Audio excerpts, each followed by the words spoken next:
Belajar offers seniors beautiful apartment living. It's a special, secure place to belong, providing choice, freedom and professional care. Each spacious apartment comes with an ensuite, veranda, security and on-call nurses. Entertain your guests in the elegantly appointed shared spaces.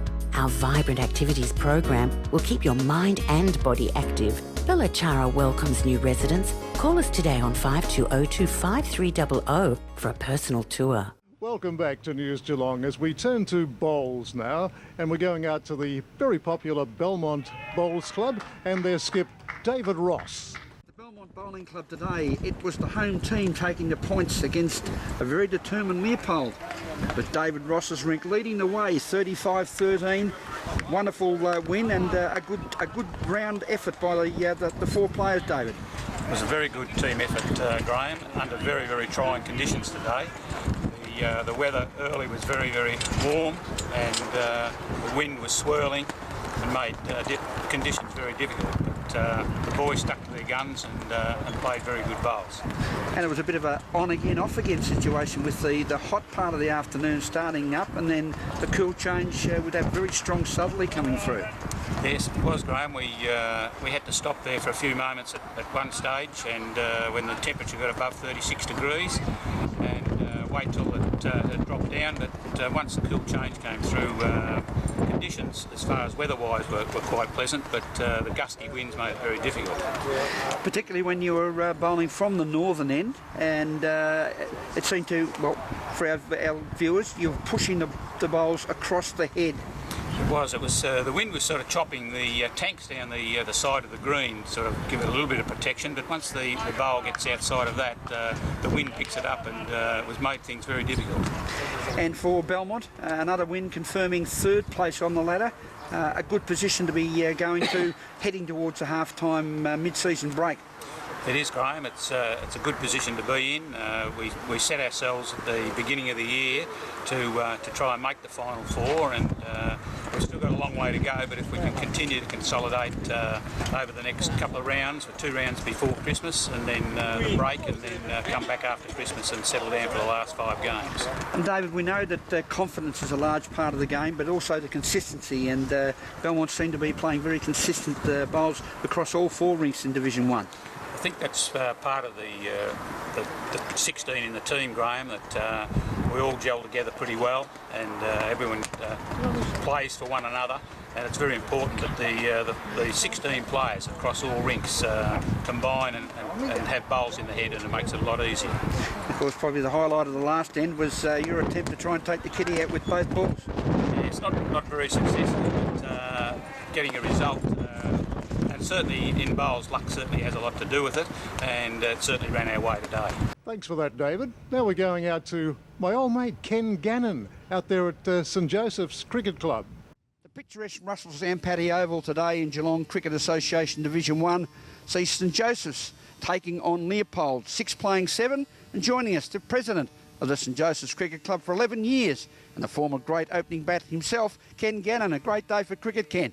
Well, it is now. The cool change has arrived, Rollo, but early on pretty warm, but it's been a very intense game so far. And of course, this picturesque ground, as I said, it really has become a real cottage-type atmosphere around us, around Geelong, particularly in the one-day competition. Yeah, it's a very good ground for one-day cricket. Got to play your shots square of the wicket, but you can go to other short parts of the ground. We score plenty of runs, and so it's an exciting game.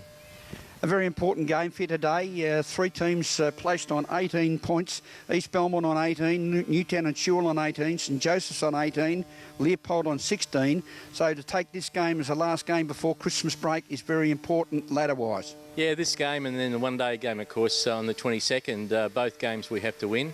And to go into the break with 5 wins would be great, but got to beat Leopold first. As I say, we're both close on the ladder, and when you play someone who's close with you on the ladder, it's important to win. Ken, we've seen the mainstays of St Joseph's in the likes of Trent Walleries, David Morgan, Daniel Fanning, really using their experience in the side. Some of the younger players that are starting to come through and show their worth. Yeah, well, Alex Simpson, who's been opening bat for us now for about a season, he's got a great deal of potential. We've struggled a little bit with youth coming through. Ravi was one that's really playing well for us and hit a bit of a flat spot. And we've had some injuries. Alex Bowles getting injured during footy season has really hurt us badly with both bat and ball. We're in a bit of a position where we rely on those good experienced players, probably rely on them a bit too much for our liking. We'd like to have some more pressure coming from others. Lockie Kukak's made a return of the first this game, so that's also giving us some more hope of a younger person coming through. But we got in our junior grades, we got some really good promising players, and we think that'll help us into the future. Ken, of the sides you've played this year and maybe the other sides you've seen performing, who would you rate 2 or 3 of the teams that you're going to have to beat to get into that top 4? Well, other sides we've already played. North Geelong were fantastic. They really played well against us in the last game. And we had an unusual game in wild conditions against South Barwon, and Clinton Peak made a fantastic innings, 167 against us, and that was really special. So both those sides deserve to be 1 and 2.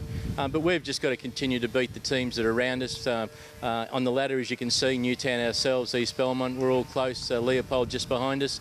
Grovedale are going to come with a bit of a rush, no doubt, during the second half of the season. So every game's going to be hard. You've just got to win enough to get in. And when we look back in the halcyon years of Ken Gannon Open and batting of St Joseph's, we've seen a real development in our great game locally, haven't we? Well, you've got to have a memory very long like yours, Rollo, to remember me playing. But certainly, Geelong cricket's really strong at the moment. The top Division 1 GCA sides are very strong. The depth of cricket providing players to Geelong Cricket Club are also going so very well. It shows that cricket in Geelong is at the top end is going pretty good. We're just got to make sure that there's a depth of cricket there, that there's junior grades that are growing. Numbers in our teams, we used to have 6, 7 sides in the senior cricket. We've got 6 this year. At that end of the scale, it's pretty hard work. Thanks for that, Ken. We're going to take a break now on News Geelong Sport, but we will be right back with the coach of the Geelong Cricket Club, Damien Shanahan.